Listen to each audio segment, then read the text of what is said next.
പുതിയൊരു അധ്യായത്തിലേക്ക് ഏവർക്കും സ്വാഗതം. ലോകത്ത് ഏറ്റവും കൂടുതൽ സ്ത്രീകൾ ഒരുമിക്കുന്ന ആ പുണ്യദിനം നാളെയാണ്, ആറ്റുകാൽ പൊങ്കാല. പൊങ്കാലയ്ക്ക് നാളെ അനന്തപുരിയിലെത്തുന്ന ദശലക്ഷക്കണക്കിന് വനിതകളുടെ പ്രാർത്ഥനകളെല്ലാം തന്നെ സഫലമാകട്ടെ എന്ന് പ്രാർത്ഥിച്ചുകൊണ്ട് പെൺമയുടെ മറ്റൊരു അധ്യായത്തിലേക്ക് ഏവർക്കും ഒരിക്കൽ കൂടി സ്വാഗതം. സ്വതന്ത്രമായി പ്രവർത്തിക്കാൻ ആഗ്രഹിക്കുന്നവരാണ് ഇന്നത്തെ സ്ത്രീകൾ ഏറെയും. അതുകൊണ്ട് തന്നെ അവരുടെ പ്രവർത്തന മേഖല വിപുലമാകുന്നു. വേറിട്ട വഴിയിലൂടെ സഞ്ചരിക്കുന്ന ഒരു വനിതയാണ് ഇന്നത്തെ പെൺമയിലൂടെ നമ്മൾ പരിചയപ്പെടുന്നത്, ആലിസ് ചീവേൽ. ആലിസിന്റെ വ്യക്തിത്വം പല മേഖലകളിലാണ് വ്യാപരിച്ചു കിടക്കുന്നത്. Illustrator, graphic designer, camera woman, സാമൂഹ്യ പ്രവർത്തക, അങ്ങനെ നീളുന്നു ആലിസിന്റെ ലോകം. ഇന്നത്തെ പെൺമ ആലിസിന്റെ ലോകത്തിലൂടെ സഞ്ചരിക്കുന്നു.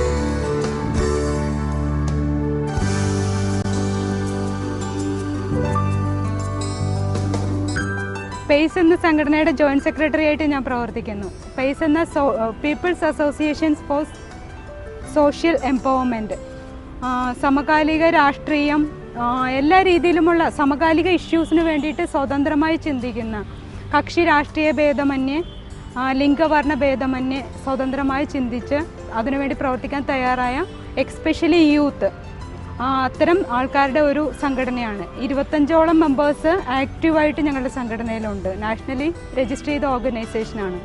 പിന്നെ അതുകൂടാതെ green community, my mother's my earth, coastal watch, bad boys, boys against drugs, ഇത്തരം സംഘടനകൾ ഒത്തൊരുമിച്ച് ജൈവികമായിട്ടുള്ള പാരിസ്ഥിതിക പ്രവർത്തനങ്ങളും ജൈവ കൃഷിയെ പ്രൊമോട്ട് ചെയ്യുന്നതിന് വേണ്ടിയിട്ട് പ്രവർത്തിക്കുന്നുണ്ട്. ഡ്രഗ്സിനെതിരായിട്ട് പ്രവർത്തിക്കുന്നു.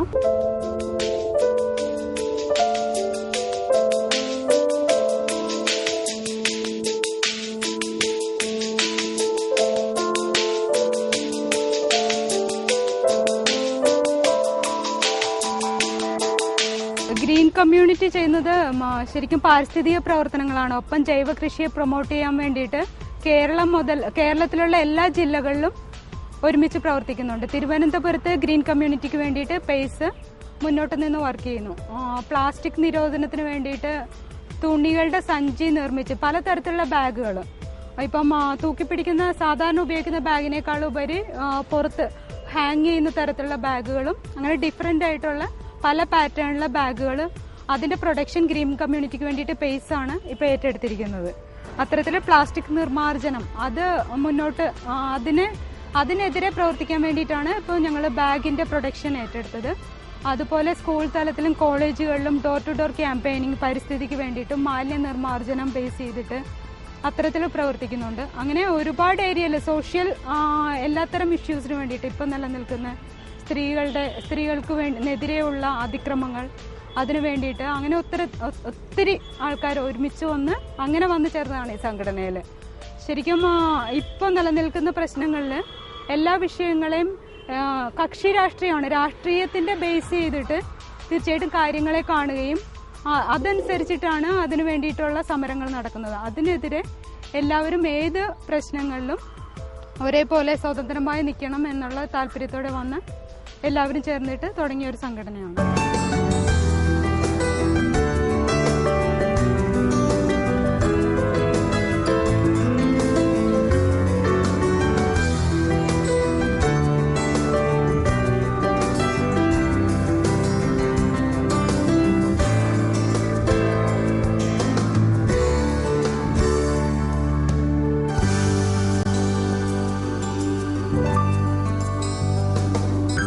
ഏകദേശം ഒരു വർഷത്തോളം ആലപ്പുഴയിലെ സിൽവർ സ്റ്റാർ എന്ന് പറഞ്ഞ ലോക്കൽ ചാനലിൽ ഞാൻ ക്യാമറ വുമണായിട്ട് വർക്ക് ചെയ്തിട്ടുണ്ട്.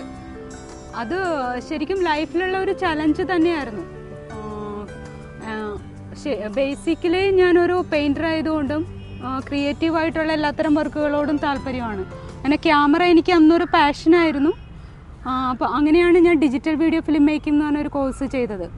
പിന്നെ ക്യാമറയിലേക്ക് വരാൻ എനിക്ക് അക്കാലത്ത് കുറേയധികം പ്രോബ്ലംസ് ഉണ്ടായിരുന്നിട്ടും ഒരു നിശബ്ദമായി അതിനോട് ഒരു ഇന്റേണൽ ഫൈറ്റ് എന്ന് പറയാം, ഇന്റേണൽ ഫൈറ്റ് ചെയ്താണ് ഞാൻ ക്യാമറയിലേക്ക് വന്നത്.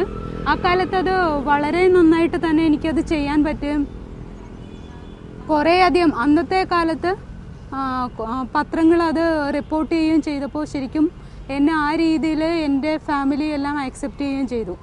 അങ്ങനെ അത്രയും പാഷനോടെ വർക്ക് ചെയ്തപ്പോഴും ഒരു ഭൂമി കീഴ്മേൽമറിയ എന്ന് പറയുന്ന പോലെ ഒരിക്കലും എനിക്ക് അവിടെ നിന്ന് ചെതറി മറ്റൊരു ലോകത്തേക്ക് വരേണ്ടി വന്നതാണ്. അങ്ങനെയാണ് ഞാൻ തിരുവനന്തപുരം സിറ്റിയിലേക്ക് എത്തിയത്. ശരിക്കും ലൈഫിൽ ഒറ്റയ്ക്ക് ഒരു ചലഞ്ച് ചെയ്തിട്ട് തന്നെയാണ് ഞാൻ തിരുവനന്തപുരം സിറ്റിയിലെത്തിയത്. അവിടെ നിന്ന് ജീവിതം നേരെ ഓപ്പോസിറ്റായി. ക്യാമറ എന്ന് പറയുന്ന ഒരു ഫീൽഡ് ഉപേക്ഷിച്ചിട്ട് ഞാൻ ഒരു പത്രത്തിൽ റിപ്പോർട്ടറായിട്ട് കയറി, ട്രിവാൻഡ്രം സ്പീക്കിംഗ് എന്ന് പറയുന്നത്. അതിൽ റിപ്പോർട്ടറായിട്ട് വർക്ക് ചെയ്യുന്ന സമയത്ത് ഒരേ ഒരാൾ എന്ന് പറഞ്ഞൊരു കോളം ചെയ്തിരുന്നു. സ്പെഷ്യലായിട്ടുള്ള വ്യക്തിത്വങ്ങളായിരുന്നു ആ കോളത്തിലുണ്ടായിരുന്നത്. അവരെക്കുറിച്ചുള്ള അവരുടെ ജീവിതത്തെക്കുറിച്ച് ഒരു എയ്ഡ് പോലെ അല്ലെങ്കിൽ ഒരു പീസ് അത് എഴുതുകയായിരുന്നു അന്നത്തെ എൻ്റെ ഡ്യൂട്ടി. അതിൽ അവരുടെ ചിത്രങ്ങളും വരച്ചു, അവരെക്കുറിച്ച് എഴുതി. അത് പെട്ടെന്ന് ശ്രദ്ധിക്കപ്പെട്ടതോടുകൂടി നിരവധി മാഗസിൻസ് എന്നെ ഇല്ലസ്ട്രേഷൻ ചെയ്യാനായിട്ട് വിളിച്ചു. കലാകൗമുദി, ട്രിവാൻഡ്രം സ്പീക്കിംഗ്, ഗ്രന്ഥാലോകം, ബഹുമുഖം, അങ്ങനെ നിരവധി മാഗസിൻസിന് വേണ്ടി ഇല്ലസ്ട്രേറ്റ് ചെയ്തു. അത്തരം ഇല്ലസ്ട്രേഷൻസ് ശ്രദ്ധിക്കപ്പെട്ടു. അതിലൂടെ എനിക്ക് ഒത്തിരി ക്ലയൻസിന് കിട്ടുമായിരുന്നു. ഇപ്പോൾ ഞാൻ ഗ്രാഫിക് ഡിസൈനറായിട്ടാണ് വർക്ക് ചെയ്യുന്നത്.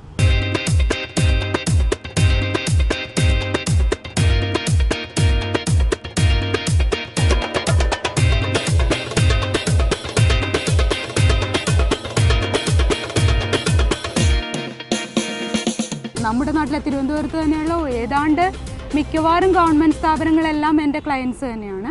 പിന്നെ മറ്റ് ഫോറിൻ ക്ലയൻസും എനിക്കുണ്ട്. ആ രീതിയിൽ ഗ്രാഫിക് ഡിസൈനർ എന്നുള്ള രീതിയിൽ കുറേയധികം വർക്കുകൾ എനിക്കിപ്പോൾ നല്ല വർക്കുകൾ ചെയ്യാൻ സാധിച്ചിട്ടുണ്ട്.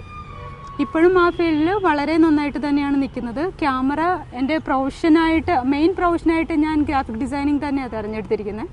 എങ്കിലും ക്യാമറ വീണ്ടും അതേ പാഷനോട് തന്നെ ഉപയോഗിക്കാനും വർക്ക് ചെയ്യാനും ഞാൻ ഇപ്പോഴും ആഗ്രഹിക്കുന്നുണ്ട്. ഇനിയും അതെൻ്റെ ലക്ഷ്യം തന്നെയാണ്. ഒപ്പം എൻ്റെ എഴുത്തും എൻ്റെ പെയിൻറ്റിങ്സും എല്ലാം കുറച്ചുകൂടി നന്നായിട്ട് ചെയ്ത് എക്സിബിഷൻ ചെയ്യണം എന്നാഗ്രഹമുണ്ട്. ഈ കാലയളവിൽ വർക്കിന് വേണ്ടിയിട്ട് മാത്രം 5 വർഷത്തോളം ഒഴിഞ്ഞു വെച്ച് അങ്ങനെയാണ് രാത്രികളിൽ ഉറക്കമില്ലാതെ രാത്രിയും പകലും ഇല്ലാതെ വർക്ക് ചെയ്താണ് ഞാൻ മുന്നോട്ട് വന്നിട്ടുള്ളത്.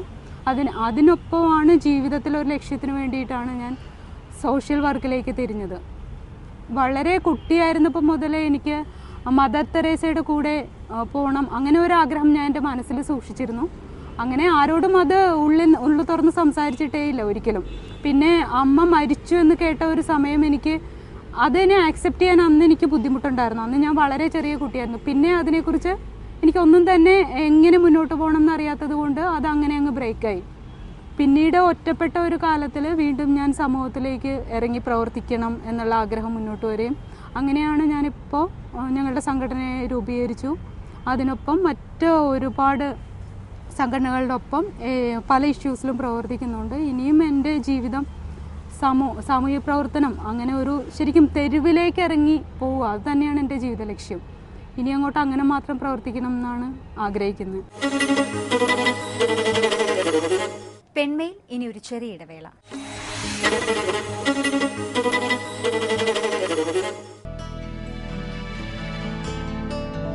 Jai Hind TV, for the family, for the nation.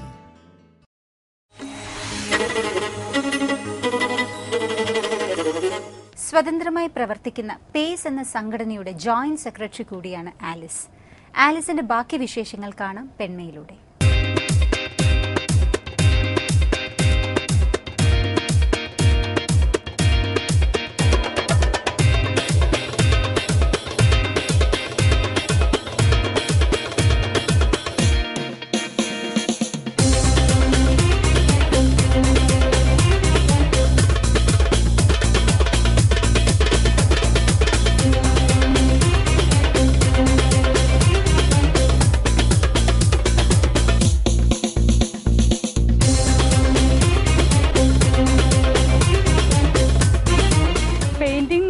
പഠിച്ചിരുന്ന കാലം മുതൽ തന്നെ എനിക്ക് ശരിക്കും ഫിഗറായിരുന്നു എൻ്റെ കൂടുതലും വരച്ചിരുന്നത്. നേച്ചറിനേക്കാളും ഏറ്റവും കൂടുതൽ ഞാൻ വരയ്ക്കാൻ ഇഷ്ടപ്പെട്ടതും ഫിഗർ തന്നെയായിരിക്കും. ഒരു പക്ഷേ ജീവിതത്തിൻ്റെ ഒരു മനുഷ്യരുടെ മനസ്സിനോടുള്ള കൂടുതൽ അടുപ്പം കൊണ്ടായിരിക്കണം. ഒരു ഏറ്റവും കൂടുതൽ ചാർക്കോളാണ് ഞാൻ ഉപയോഗിക്കുന്നത്. എൻ്റെ ഇപ്പോഴും ഇല്ലസ്ട്രേഷൻസ് കൂടുതലും ചാർക്കോളിലാണ് ഞാൻ ഉപയോഗിക്കുന്നത്. എനിക്ക് തോന്നുന്നു ബ്ലാക്ക് ആൻഡ് വൈറ്റ്, ലൈഫിൻ്റെ 2 എക്സ്ട്രീം പോയിൻ്റ് അതായിരിക്കണം. ഏറ്റവും ബ്ലാക്കും വൈറ്റും, ആ 2 നിറങ്ങളോടും എനിക്ക് അമിതമായിട്ടുള്ള ഇഷ്ടമാണുള്ളത്.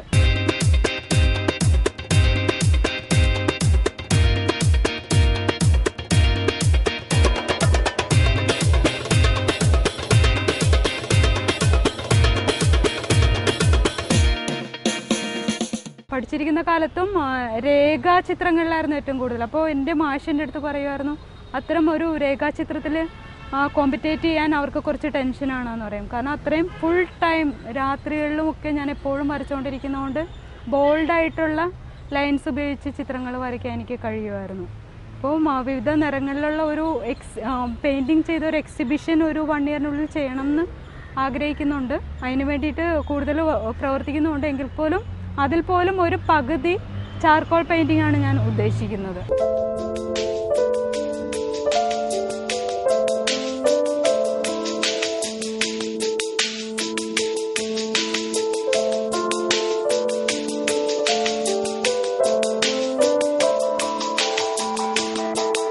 പരിസ്ഥിതി സംരക്ഷണം, ജൈവ കൃഷിയുടെ പ്രൊമോഷൻ, ഇതിനെ ബന്ധപ്പെട്ട് ഗ്രീൻ കമ്മ്യൂണിറ്റിയുടെ പ്രവർത്തനം കേരളം ഒട്ടാകെ ഇപ്പോൾ നടക്കുന്നുണ്ട്.